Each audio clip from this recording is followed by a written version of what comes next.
Dr.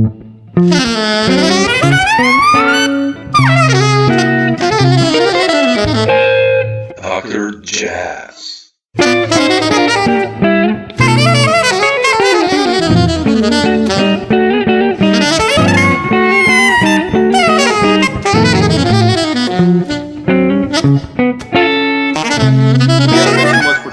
Nasheet. I mean, I've talked with so many musicians you play with, and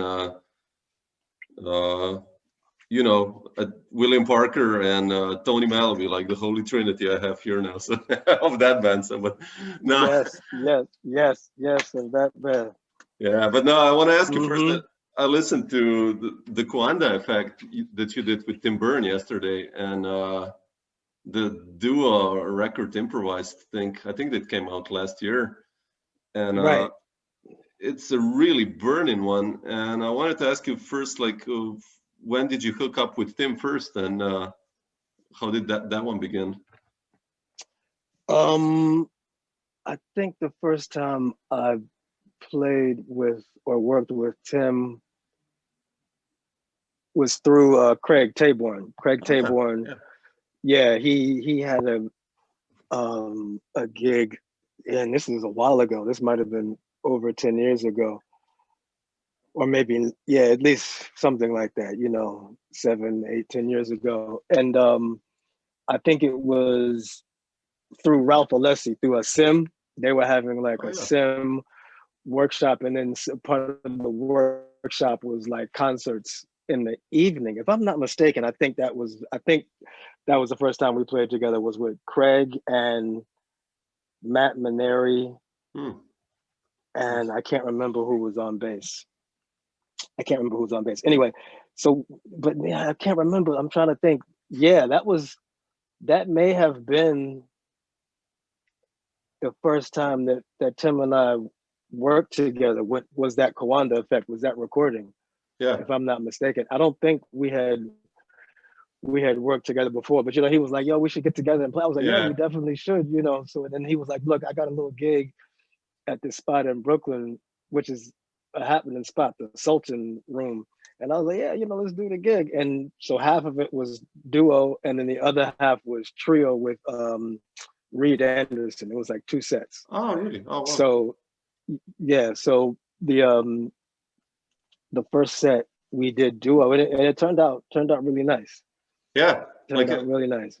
Yeah, it's amazing because it's like 50 minutes of improv, and right, exactly. Yeah, no, that's cool. You know, and I wanted to ask you, like, how do you do that? What's your approach? I mean, you've done it with Tony and William and many other guys, but like, how do you approach a free improv gig? 1 hour, well, let's say. What's your thought before starting, or when in the zone?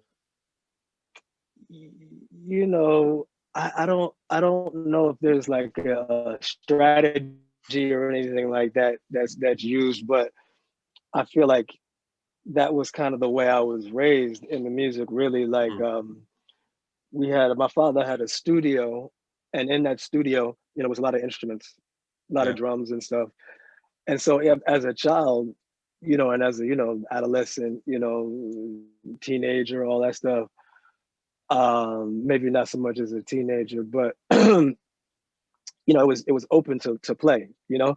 And so I played the drums from a young age up until I was like 14 when I went to high school. And then the high school that I went to didn't have a music program really.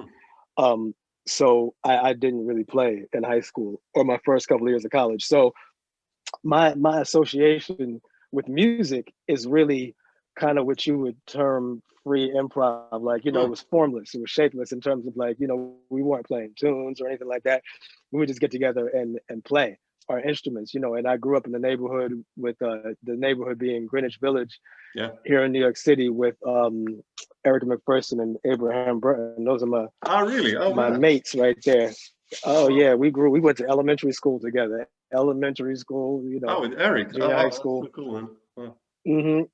So we all grew up together. So we'd be down there in the studio playing together, you know. And this is like, so the concept of playing whatever without any song structure in mind is not foreign to me, you know, and I did a lot of work with Peter Brotzman in duo as well. So that informed that as well. I mean, and just everybody that I find myself working with really has an element of that in there. And when I say an element of that, I mean which you term the free improv. They have an element of that, a strong element of that in their in their lexicon. You know, so you talk about Andrew Hill or Jason Moran or any of those people. You know, they had that. You know, Jack McLean. You know, so these people always had elements of strong elements of that in their play. So it wasn't foreign at all. You know, in terms of the idea of doing it. You know, I love it. I also read once a quote Christian McBride gave. He said, like, playing with you is like running down the street while a dog is chasing you, and there's always like a fire, and you make it sound so musical. And that's when I listen to you playing free. It's just like the fire is burning all the time, and you know, it's so beautiful to hear that. Like, you really push the musicians you play with. Yeah, I love that. So. The momentum. Yes, the momentum is key. Yeah. In this life. Yeah. Keep the oil hot. Exactly. Yeah. Now, but you mentioned your father, and you know, I have him on so many records as well as you, both of you. And do you remember, like, in the beginning, like, did you go to those gigs like that he played, like in the late 70s or early 80s, like, you know, Andrew Hill or McCoy? Like, do you remember those early gigs? Well, his tenure with McCoy was like when late I 60s, was like, right? Yeah, so I wasn't around yet.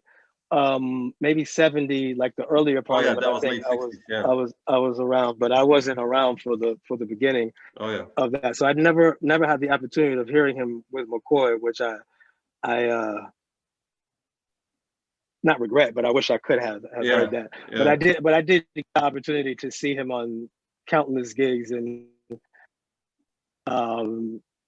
you know, especially here in New York City, I got to see him quite often play at that club right there. You have that shirt on, Sweet Basil. Yeah. That was like a hot spot for us. They were very kind to us, the people who worked in there. But then the music that we saw there was, you know, influential to this day. You know, there was a band called Richard Davis and Friends. So Richard Davis led the band, and my father was the drummer, and Sir Roland Hanna was the piano player, and Ricky Ford was the tenor player, and Hannibal Peterson was the trumpet player, and then later on Cecil Bridgewater. And that group was like, and they used to play there a couple of times a year. And this was like in my, you know, when I was like in junior high school, you know, like 10, 11, and up until, you know, when my father passed away in '89, he was in that band. So that band would play a few times a year, you know, sometimes at the Vanguard, mostly at Sweet Basil. So I had an opportunity to see him play with that band. I got an opportunity to see him play with a lot of different people. Boom was another band that I got an opportunity to see him, you know, not only perform with, but then also rehearse with. And some of those Roach was like a godfather to me. He took me under his wing after my father passed away, like a mentor to my father and myself. So yeah, a large influence was that he gave to me, you know, throughout my whole life, but definitely in that period that you're talking about. Yeah. Do you remember any advice that he gave you, like drumming wise, or was that too early for you? Like, you know, what were like the musical, or you know, even by watching him, like I said, yeah. I mean, I can remember, like I said, I wasn't really playing music really when he passed. He passed away when I was 19, and at that point, I was going to school for history and psychology. So for like, you know, all through high school and my first few years of college, I wasn't really playing the drums like that. Like I was gonna do that for a profession. So I wish I often have dreams when I'm asking him. I shouldn't say often, but I have had dreams where I'm asking him musical questions. Actually, because I wish that he would be around for me to ask those questions. But I do remember him saying a couple of things because I did play like I said in elementary and junior high school, and he told me what was some of the, one of the things was like less is more. I remember that phrase all the time. Less is more. Less is more. Like so when I was playing, like he gave me my first drum set my grandmother gave me, but then after I like destroyed that, he gave me one of his drum sets that he was using. I think it might have been one of those ones that he was using on those McCoy recordings and stuff. Anyway, so it was like a nice round badge Gretsch set, and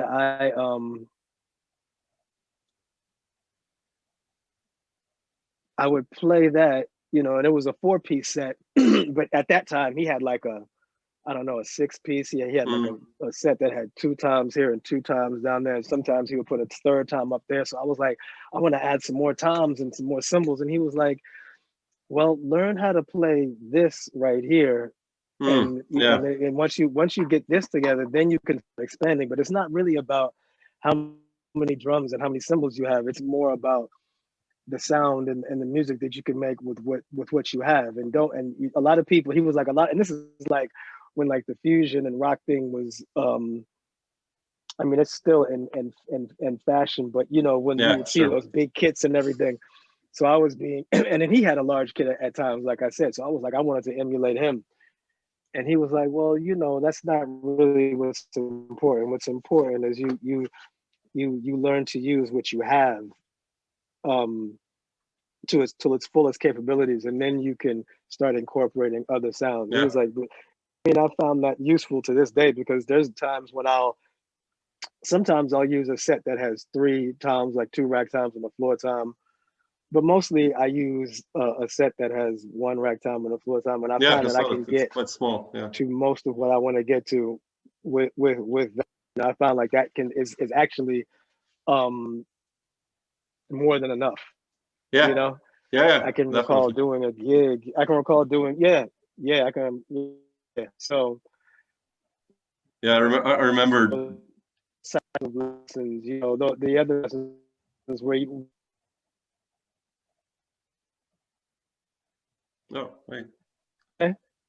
Sorry, Nasheet, I think Did you say something? No, I don't know. I just wanted to say that regarding the small kit, like I remember played some gigs with Tom Rainey, and you know he had like a snare, bass drum, and hi-hat basically. I think he had 1 tom maybe, and he played like the hell out of the drums. So it was just like, man, okay, you know, you don't need like. Exactly. That's I know what you mean. Nah, you don't need that. That stuff is like, yeah. Early gigs taught me that too. You know, the snare drum, bass drum, you know, hi-hat cymbal, you more than enough to get you through.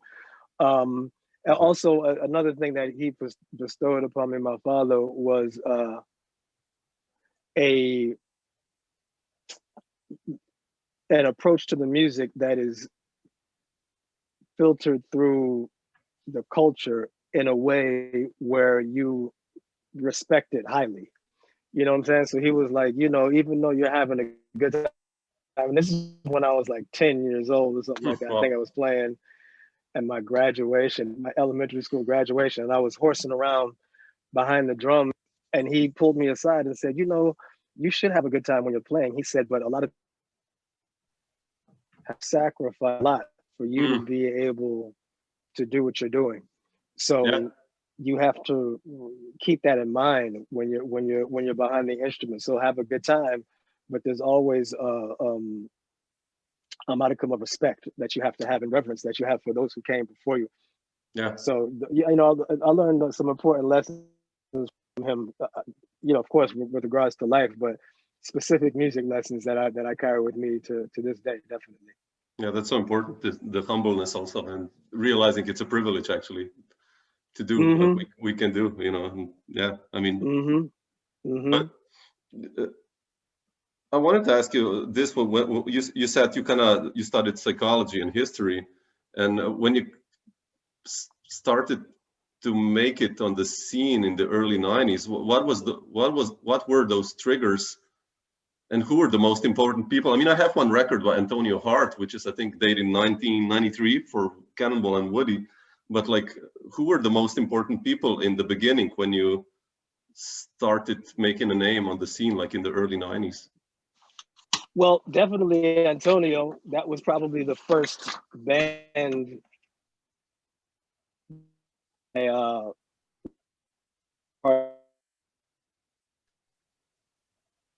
yeah, like the first consistent band that I was a part of, and traveled around.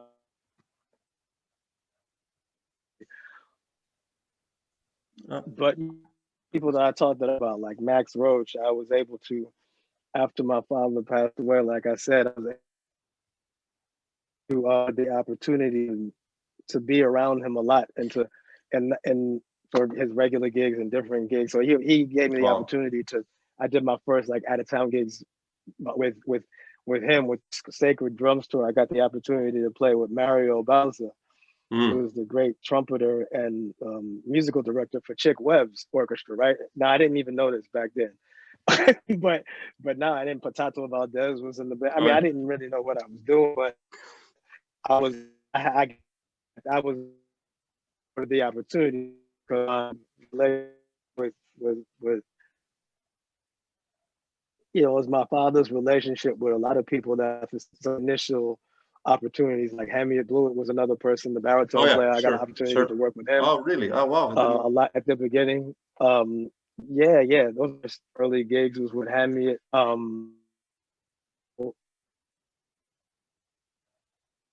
When he wanted Eric playing with McLean, and he was also going to school up in Connecticut, so he couldn't do it. Oh, so okay. I called. So he recommended. So the first recording I did was with Philip. It was like of the Harper brothers. There was some. I remember was on the bass. Who else? Javon Jackson. So that was like, those were my early kind of connections to. Oh, you mentioned Max Roach being so really important, and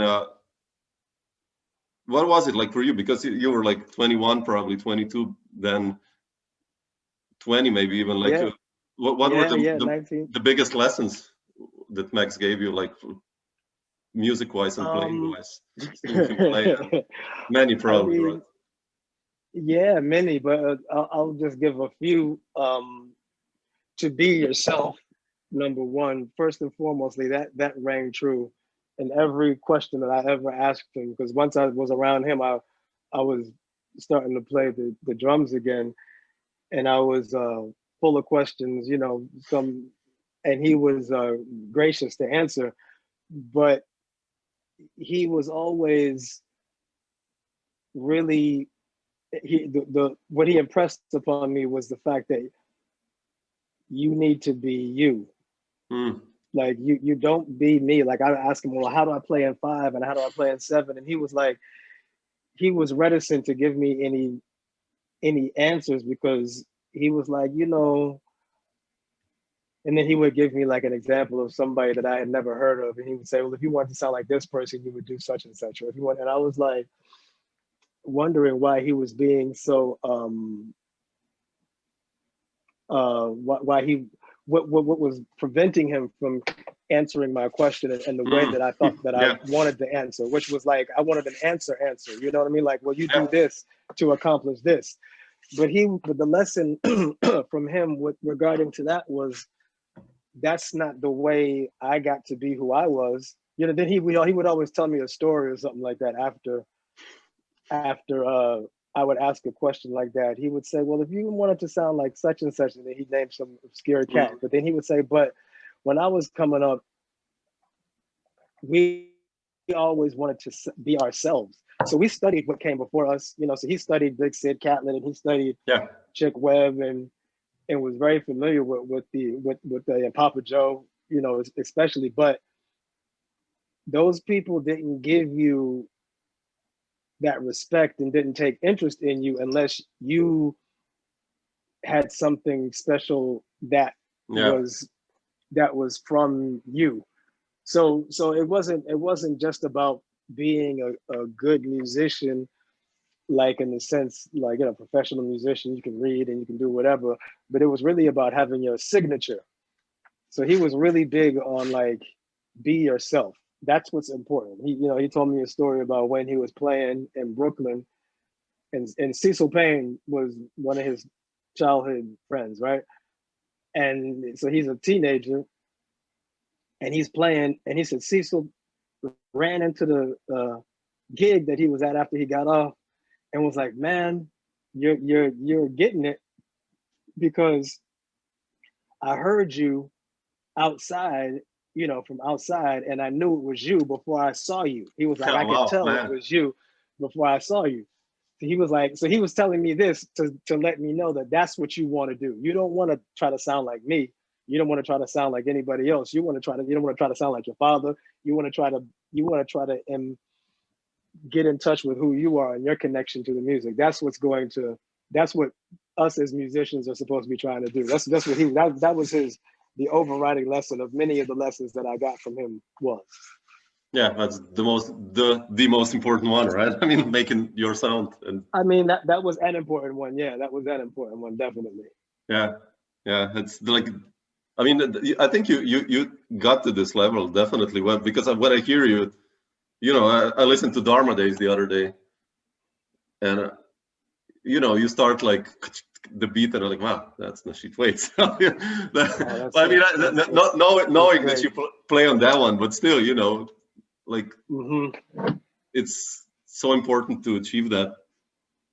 But I wanted to ask you, Nasheet, also some other questions that really curious about. You've established some really long-standing musical relationships that basically still hold, and especially with piano players. I checked my CDs of you, and you've played with so many amazing piano players, still do actually.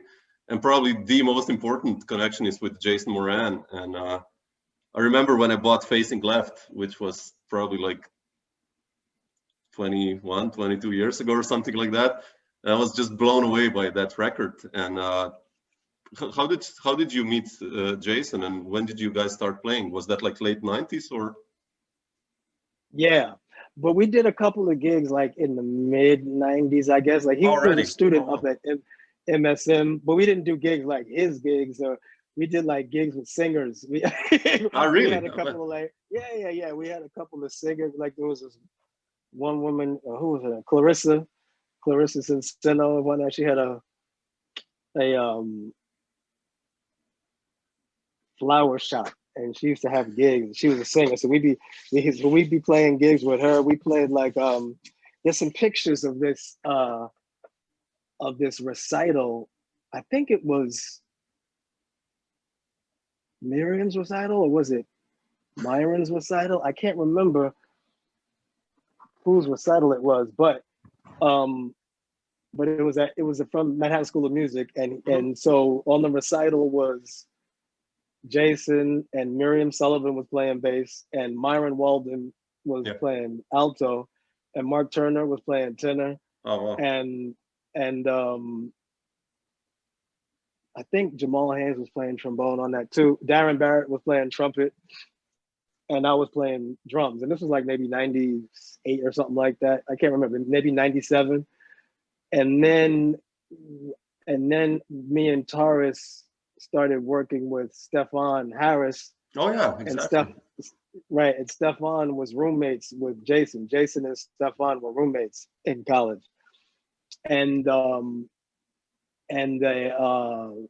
so out of that, there's this band called the New Directions started, which was kind of like a put together by Blue Note Records. So it had the younger folks, along with Greg Osby, was like the ringer and the mentor of the group. He was the older one of the group who was giving us an idea of what we should be doing.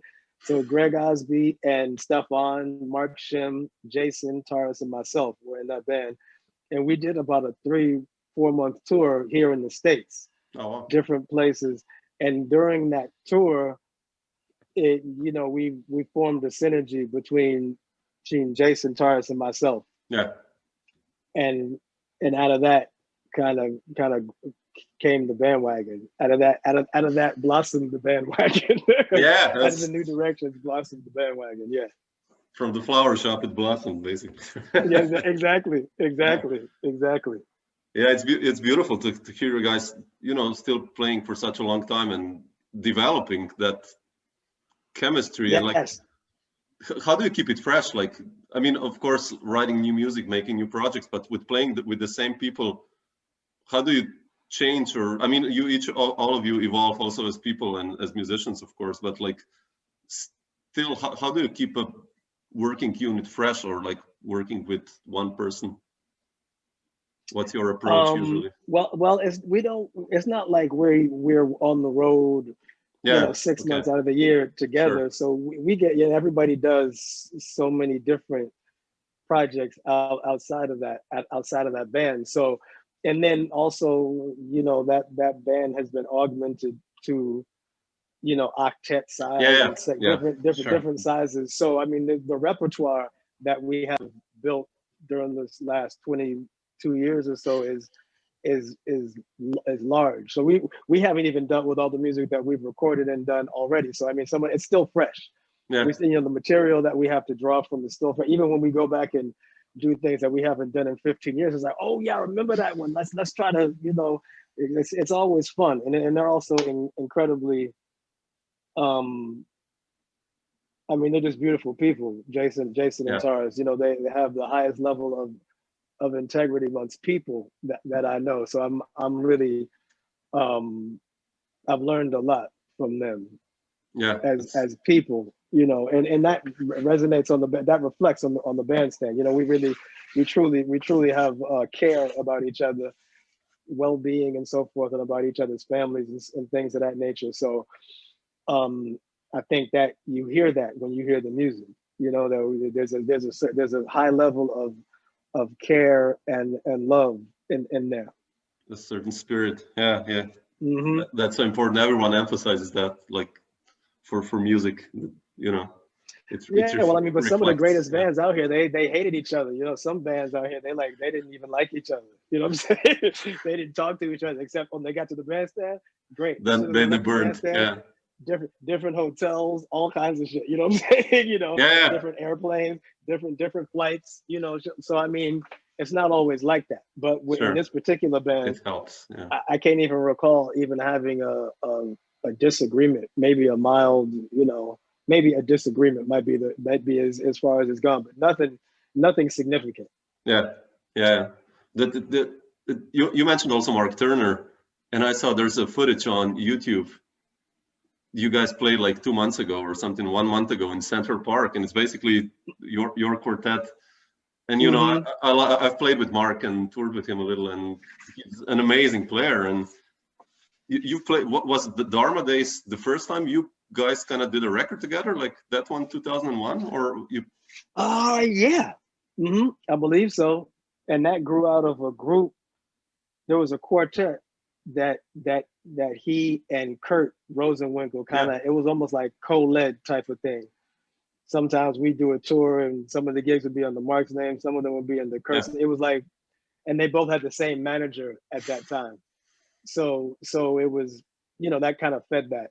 And we did some touring, and we had some good times with that band. Yeah. We were younger, but there was some good music that came out. I know a lot of people when they talk about whatever with regret, they're like, yo, I really liked that album. Yeah, man. I liked it too. For my generation, I think, or like those albums, like really Iverson's Odyssey and those songs, Deserted Floor and Myron's World. I remember transcribing that stuff and kind of figuring out the harmonies and the structures, and of course probably got it wrong, but still, I know those records are really influential. Those were influential to some younger folks. Mm-hmm. Yeah. What was it with Mark and Jason that you also first went to Europe, like for a longer tour, or when was your first European tour? Like the first time I went to Europe was with Max, actually. Oh, really? Max Roach, and Boom. Yeah. Oh wow, okay. And that was Yeah, that was the first time I went to Europe. Was with Max Roach and Boom, and they were doing a collaborative concert with Enrique Morente, who was an amazing flamenco singer and whatnot. You never heard of him? No, no. Yeah, incredible. Now his daughter, who was there, his daughter also sang, and she was like 10 or 11 at that time. And when she would sing, it would send chills up your, you know, on your put the goosebumps on you because she was so small, but her voice was so powerful. And we were playing these bulerías rhythms and things of that nature, and hanging out with the gypsies and whatnot, because they were like straight gypsies, like some of these guys. So I was hanging out with them. They were like, you know, playing guitar at night and jamming. It was a blast in the hills of Sevilla. Oh wow, man, that's beautiful. Yeah. So that was the first time I went to Europe, was with Max. And then like a month later, and we stayed there for about 10 days working the music out and everything, and trying to find a way to configure the music. And then we did the concert. And then like a month later, I went on tour. The first tour I did was with Jackie Tarus. Oh really? Oh wow, man, that's beautiful. Jackie Tarus and Antoine Roney was playing tenor and soprano, and there Clarence C was playing bass. So that was the first time I went on tour, like in Europe, was with Jackie. Oh wow, man, yeah, because especially, you know, I've seen you in Europe, also in Slovenia, so many times. So with many different projects, that's why I'm asking, because Europe is so important for, I think, well, each jazz musician nowadays. Like, but just returning to the Dharma Days, I wanted to ask you this: like, it seems like this period from 2000 to 2005, you played like with, you know, Tar Baby started later, but you played like with Fred Hirsch, the trio, and then you had the Jason Moran thing, the trio, and like amazing all varieties. And how do you deal with all these different sideman situations? Because like, let's say when you play with Jason, you play completely different than with Fred. Like, of course, Tarus is different than Drew also, and Fred is different than Jason, of course. But like, how do you approach different musical situations usually? Like, do you prepare? Do you listen to the musician, or if he calls you, or? Yeah, of course. I mean, you listen to the music and try to give them what they're looking for, what the music needs. Really, it's more about the trying to adhere to the supreme calling from the music. You know what I'm saying? That's kind of what's dictating the momentum, what's dictating the motion, right? So in all of those situations, it was always the music, and like I kind of let that you know, those lessons that I learned from Max resonate, where it's, you know, when people call you for the gig, they're calling you for you. They're calling you because who you are. Sure. They call you because they're like, Samo is the person. Am I saying your name right? Oh, Samo. Yeah. Samo. Pardon me. Yeah. I'm thinking of Samo like John Michel Basquiat. Basquiat. Yeah. Samo, but it's Samo. Okay, pardon me. So ultimately it was like, you know, you try to, you know, listen as well as you can, and be as appropriate as you can with your accompaniment. You know what I mean? But ultimately I feel like those people were hiring me because of what I would ultimately or hopefully bring to the music, you know? I mean, I started playing with all those people around the same time, with Andrew Hill and with Jason and Fred in that same year, like 1999. Already? That was like, wow, man. Okay. Yeah. That all happened at the same time. Like I had kind of stopped playing with Antonio. Antonio had kind of gotten fed up with the whole industry for a minute, and he was pursuing teaching more rigorously, and so that kind of ended around 90. You know, but this is all like, I'm saying this, and it's still like, you know, the cross-pollination amongst musicians and bands and stuff, that happens all the time. But yeah, I can remember, and I was like, wow, that's interesting that they're all piano players. That was kind of coincidence that happened like that. Yeah, it's funny. That happened. It was, you know, but I remember really wanting to. The gig that I coveted the most was with Andrew Hill because I had, I was listening to records of his, and I was like, oh my goodness, I was just starting to like become familiar with some of his recordings, and listening to his stuff a lot. And I was like, and I remember telling myself, this is somebody that if I have the opportunity to play with him, I play with him. And I had an ex girlfriend of mine at that time, and he was playing that Sweet Basil, actually. See, you're wearing that shirt for a reason, apparently. All my stuff's coming back to Sweet Basil. he was playing a gig at Sweet Basil with Benny Maupin and Reggie Workman and Aklaf. Oh man! But I wasn't in town. And I was like, shit. I was like, so I had her bootleg the gig. Oh man, like, seriously? I was like, go to Sweet Basil, and I need to find that bootleg. She bootlegged it, and so I'm listening to like he's playing like Cantarnos and some of these other tunes that he some of the tunes that he had recorded, previously on these Blue Note records, but then they sounded completely different in this setting. I was like, oh, this is wild. And then I was playing a gig with Jackie McLean. I was subbing for Eric on a tour and some gigs with Jackie. And we were playing up at Columbia University at this the theater they have up there, Miller Theater. We're playing a gig and we had an intermission. And after the intermission, Alan Palmer, the piano player who was working with Jackie at that time, came back in and was like, oh man, I just saw Andrew Hill in the bathroom. And I was like, what? I was like, you saw Andrew Hill? And I was like, oh wow, so that meant that he was at the concert. I was like, oh wow, that's incredible. And then a couple of days later, he called me and asked me to start working with him. Andrew. Oh man. Yeah, Andrew. How was the first gig with him like?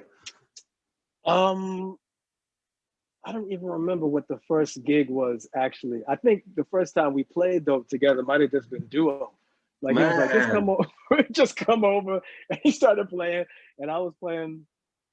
And like, I had a first conversation with him, and it took a while for me to understand everything that he was saying, because he had this different way of speaking, and he had kind of had a stutter a little bit, and he would use all these different like kind of like, it was almost like he talked in code. So a lot of times I didn't understand what he was talking about. I was just saying yes. I was like, yes, right, whatever, yes, and I worked with him for about 7 years, and he was man. Like he was like one of Jason's primary influences, so that kind of seemed like a natural evolution. And we were just, and then when we spent that time with the New Directions, Tarus and Jason, like when we would go into these areas, it was like we were discovering each other and discovering people that kind of felt and thought the same way. And we were like, very adventurous, sometimes to the peril of the other musicians and of the music. But that was a really healthy time for us to really, have the ability and the platform to be able to take those chances, on the bandstand while actually being able to get paid for it. It was incredible. That's the good thing. We're those risk takers in the music and whatnot. We don't want shit to sound the same. If it sounds the same, then we're not doing our job. Yeah, it's like so many people I talk to, everyone says the same. Like you got to push it. Sometimes you will fall over the cliff and it will suck, but if you always have to walk the edge, which I think it's true, especially for improvised music, right? It's so important what you guys been doing for 30 years now already. So but then it makes sense that you started Equality with Tough Love, right, in a way, by Andrew. So yes, definitely. It's always he was such an amazing writer. He's like, there are very few like really, in my opinion, like really great composers. And he's one of those people. He's like the Wayne Short or the Sam Rivers of the composition world, and in terms of Monk. Like Monk laid down some very serious cornerstones in terms of contemporary harmony and things of that nature. But they kind of expanded on it. Andrew did it in a different way, but but it was very logical, but the way it sounded wasn't always, you're always like that. It sounds like something completely, like it sounds foreign. But and his concept was, was one where he was always kind of having things rubbing up against each other. He wanted some friction happening, Yeah, that's good. Yeah. Which, so there was like, so it's, it kind of reminds me of like when you're eating a great meal, it's the texture of these different foods that also enhances your experience in eating them. You know what I'm saying? Yeah. So if everything is like smooth and silky, it's like, well, that's not as fulfilling as if, okay, there's some crunch in there, like to kind of like give you a different experience. That's what his working with him reminded me of. It always kind of reminded me to be searching for that when I'm, in whatever situation I was in. It was like, I should be searching for what is going to be able to complement the situation in a way that might not necessarily be the obvious way. Yeah. But achieves the same goal in terms of giving some perspective and dynamic and depth. Yeah. Did Andrew ever tell you what was he like as a band leader? Did you talk with you guys? Incredible, man. I mean, about music, about music, but not in a way like where he was telling you what to do. It was almost like I can recall several times where he took my music from me while I was playing, like with the big band. Like I played with his big band and we did a big band recording actually. And I remember another time we had a big band recording and like half the band didn't make it because there was a blackout in New York. And he made the flight though. He made the flight, and I don't think John made the flight, but Drew was over there and Drew did the gig. Drew has incredible eyes. He read anything.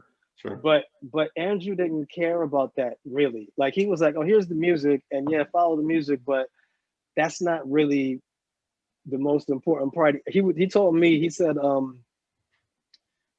because when I was playing with him with the big band, I didn't alter the way I was playing, but I was playing like, and like I had done in different big band situations where it's like, you're trying to link up with the lead trumpet player. It's this different type of dynamic with the big band. And he was like, yeah, and I'm reading the chart and I'm like setting the band up and all that type of stuff. And he was like, yeah, he told me, he said, yeah, it's great that you can read the music and everything. He said, but fuck the band. I want to have some fun too. Oh man, that's a cool one. I was like, oh, okay. So I'm thinking like, okay, this is a big band. He wants me to try to like, this is a different. And that was exactly what he didn't want. He was like, no, play like you play when we're playing trio. Don't let the fact that there's like 15 other people here on the stage alter. And I was like, okay. So he would keep it fresh like that for the band members too, because we never started a tune at the top of the tune. Like bar one, he'd be like, okay, we're gonna start at bar number 37, or he'd be bringing in inserts every day. He'd be like, oh, okay, well, here's a little something. We're gonna start with this and then go to D. It was like, okay. So it kept everybody on their toes, and it kept the music fresh. And like as a big band, that it can be, sometimes that can get into an area where it's like very stilted and kind of like stagnant. You know what I'm saying? It can be happening. But then like once it reaches that, then that's just what it is all the time. And you're like, as a participant, you're like, you're not as motivated. But if you're like always getting something, like kind of getting a new perspective on it or starting, it keeps it fresh. Yeah. And he was incredible. He was incredible. Yeah. He was incredible for being able to devise tactics to keep everybody, not to keep you fresh. You know what I mean? He used to take Greg Tardy's music even more than mine. He was right before we go on the bandstand, he would take it and he'd be like, okay, let's go. And Greg would be like, okay, let me, because Greg was very methodical. He'd have his reeds, the water and had all this stuff. And then he'd be like, where's my music? And Andrew'd be like, let's go. He would be panicking, right? But he knew the stuff inside and out. Yeah, sure. Music, he was like, he was that type of person. But it was like, and I think he wanted him to feel that type of anxiety, to keep you on the edge. Keep things fresh and whatnot. Keep things fresh. You don't want everybody to feel comfortable and everything all the time. Yeah, that's good.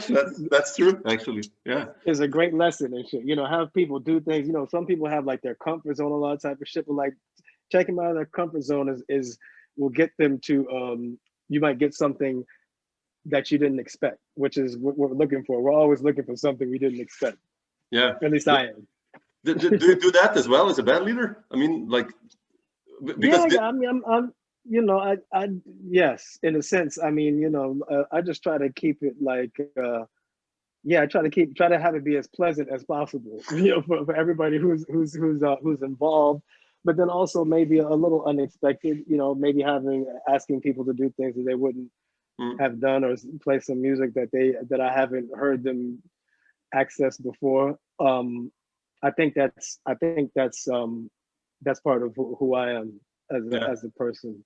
Yeah, that's what I enjoy as a person. Let me put it like that. Yeah, I mean, because you hear that I mean, when I listen to Equality now, even it's still really fresh, and you have that spirit going on, and it's like, did Andrew encourage you like to become a band leader also? Like, how did you decide to make that record? How did that happen actually?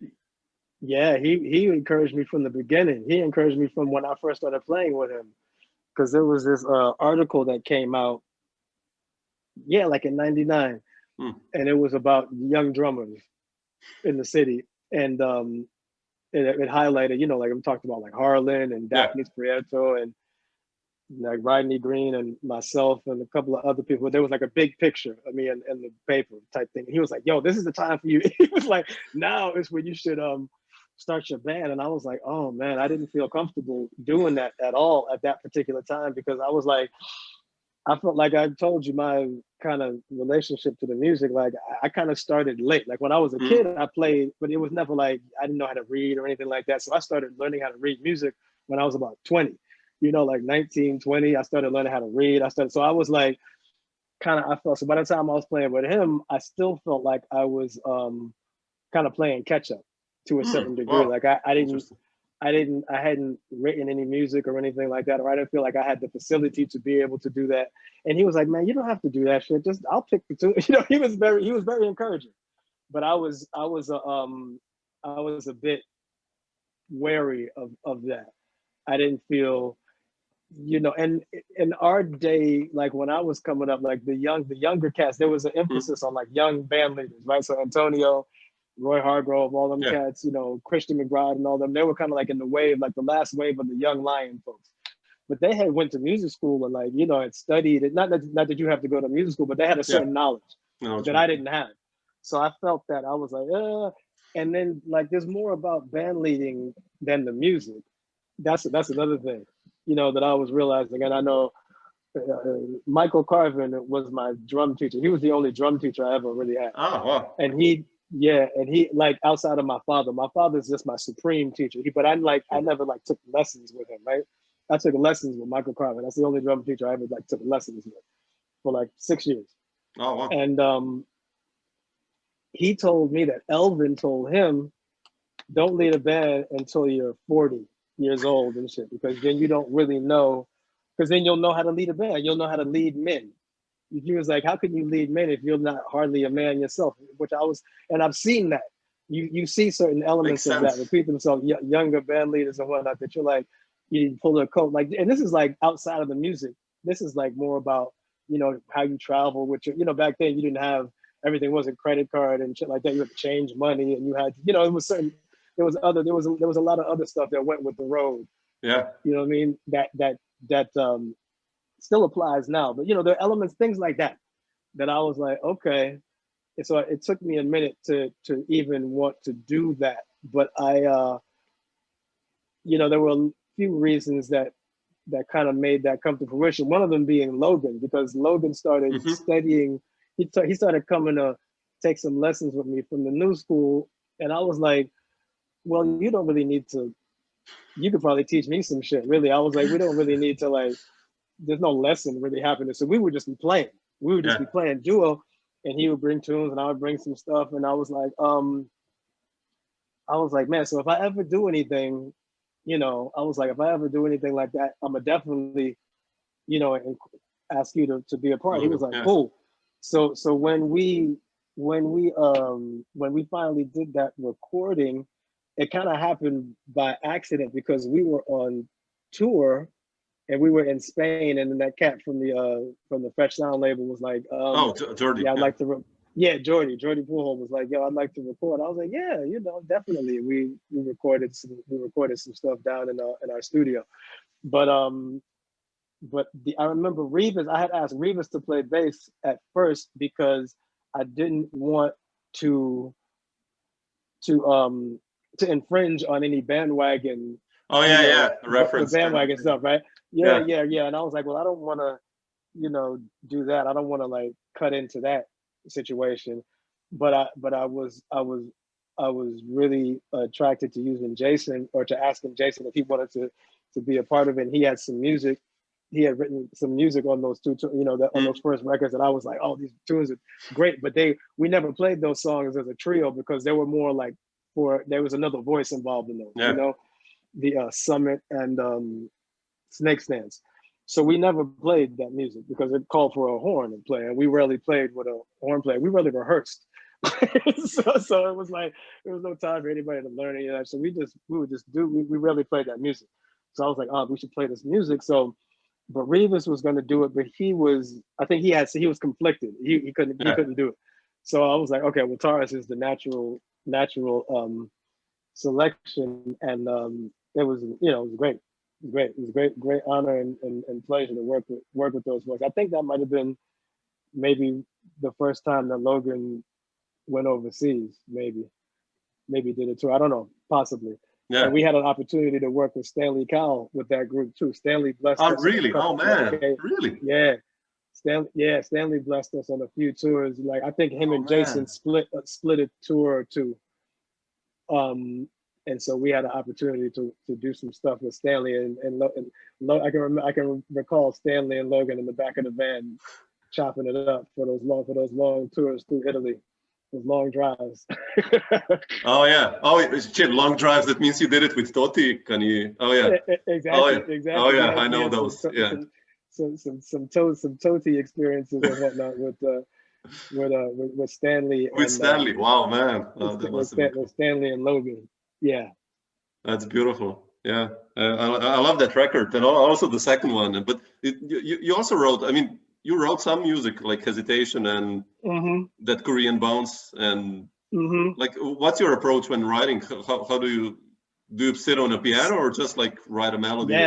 Yeah, slow. It takes a while, but yeah, I sit at the piano and like try to work it out. And sometimes like a melody will come to you. I remember that Korean Bounce tune. I love that tune when I was in Korea and I was sick, and I had fever and shit, and I was and they gave me this incredible chicken soup, and it kind of revived me. But it was like freezing. It was freezing outside. It was like way below zero. So we were in Seoul, but we couldn't. I remember one day we couldn't go anywhere. It was freezing. So I was in the hotel room, and I was like, all right, well, I'm here. And I had been listening to some Mateen, and I was like, oh, and there was something in there that kind of like triggered that. And I was like, oh, hold on. I was like, let me get this down. And I just started writing it out, and trying to start working it. You just work it out and work out the melody, have the bass. One thing happens after the next, some other things reveal themselves later. But the hesitation was in direct response to the questions you had made, which was about the hesitation of even leading a band. That's what that was about, or getting anybody to, or doing that at all. I was extremely hesitant for years, but then I was like, all right, I'm gonna do this. And I think that might have been like maybe the second song I wrote. Yeah. But do you feel comfortable now as a band leader? Like if you look at yourself now, like compared to, let's say, 12 years ago. It's getting more comfortable. As the older you get, the more comfortable I feel like, at least I have gotten. Yeah. Like this most recent one, that band with Mark Turner and Steve Nelson and Rashawn Carter. Yeah. We just recorded some stuff, and oh man. Yeah. So we recorded some stuff with that quartet, and that'll be, I'm not exactly sure when that'll be released, but beautiful. That's like through the Giant Steps Arts folks and whatnot. And then like working with them, you get more comfortable being able to inform people about what you are looking for, or also kind of staying out of the way. Or for me, that's kind of like the important part of like kind of being able to present whatever it is, compositionally speaking or idea-wise, and then kind of like just letting what happens happen. Yeah. You know, like not necessarily trying to control it, because I know a lot of times what I've envisioned or what I'm hearing isn't necessarily exactly what occurs, or rarely is it, but that's okay, because what occurs is what was supposed to happen at that particular time. So it's like, you know, there's a certain zen involved in it, and just being like, okay, that's what that was, you know. And I've really gotten that, especially from being around Andrew and Jason. Yeah, They're both very much like that, you know. I was a little bit more a little anal, especially when it came to like the studio, like listening to tracks back and being like, oh no, I don't like that, oh no, you know, like try to like start nitpicking and stuff, and it never made the experience better. It just made me feel more stressed out and more anxious. So I was like, yeah, man, that's cool. Just let it fly, take or two, and like keep it moving. And the same with the gig. It's like sometimes there's great gigs. A lot of times there's challenges on the gigs, but you do the best you can, and keep it moving. yeah. You know, I remember the first time I played. Yeah, I mean that's the way I look at it. And I've learned those lessons repeatedly from different people in different situations through the course of the career, and seeing people do it. You know, seeing Max and on stage, seeing my father, how they deal with adversity, you know, in different respects, and how it's like, and that's okay. Like they play what's happening. You know what I'm saying? A very honest interpretation of what's going on. Yeah, definitely. Yep. Nasheet, just to end, not to take more of your time, I just wanted to ask you also about, you know, we started our talk with, I mentioned William and Tony and the Tamarindo trio. And, you know, I'm such a huge fan of both of those guys. You know, they're like two of the best improvisers, or among the best on their instruments. And William especially has such a strong heritage going back, you know, to Cecil days and everything he's done in, you know, early 80s and everything. And him and my father worked with Cecil together. Oh, really? I didn't know that. Really? Yeah. Him and my pops worked with Cecil together. Yeah. Oh man, that's so cool that you then got to play with William as well. That's beautiful. Exactly. Yeah. It is. I was. How did that trio happen with Tony, and how is it like in that trio? Because it's like, again, a different fire going on there. Like, when did you guys start playing? I don't even remember what year, but I had worked with Tony a bit, and I can't even remember when I started first working with Tony either. I know I first started working with Ralph because we played a gig at the Vanguard, and Ralph was playing trumpet. It was Ralph and Rich Perry. It was Fred Hirsch's gig. It was Fred Hirsch. Oh yeah, that's plus two probably. Yeah. Yeah, but Malaby did it on the recording, but on the gig, Rich Perry played on the gig, and Ralph and Drew and Fred and myself.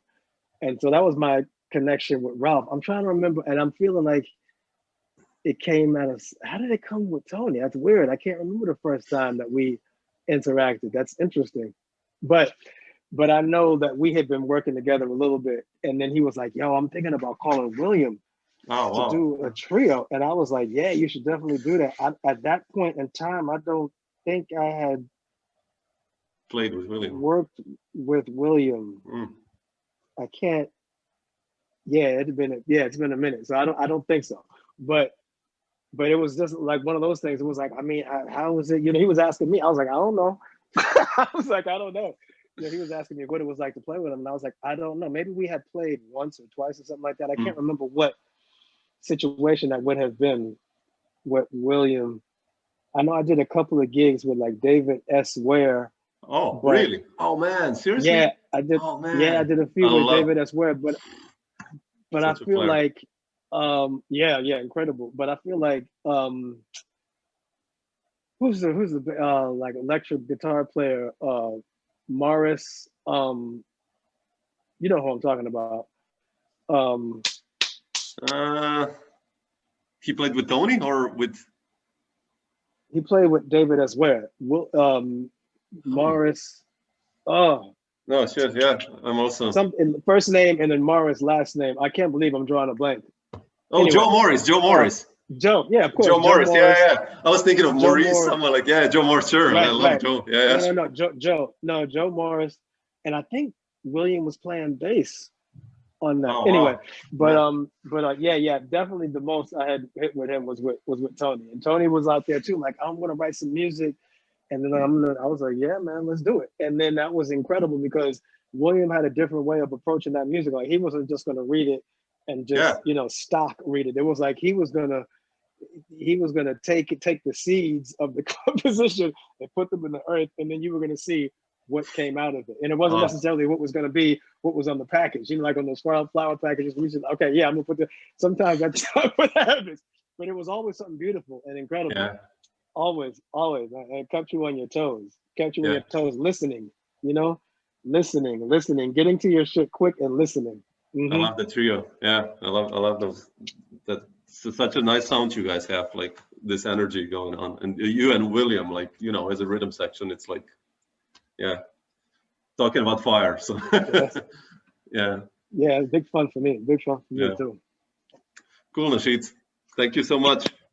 Okay, Samo. Really appreciate it. So thanks for taking the time. And no, I'm glad we finally hooked it up. Thank you for being persistent, because I was during the course of the year I was teaching. I was young son. So pardon me for not being as we did on top of it in terms of responding. So yeah, cool. Thank you so much, right, man. I hope to see you on the road someday soon, and that we get to hook up I'm together. I'm sure we will. Cool. Okay. Take care.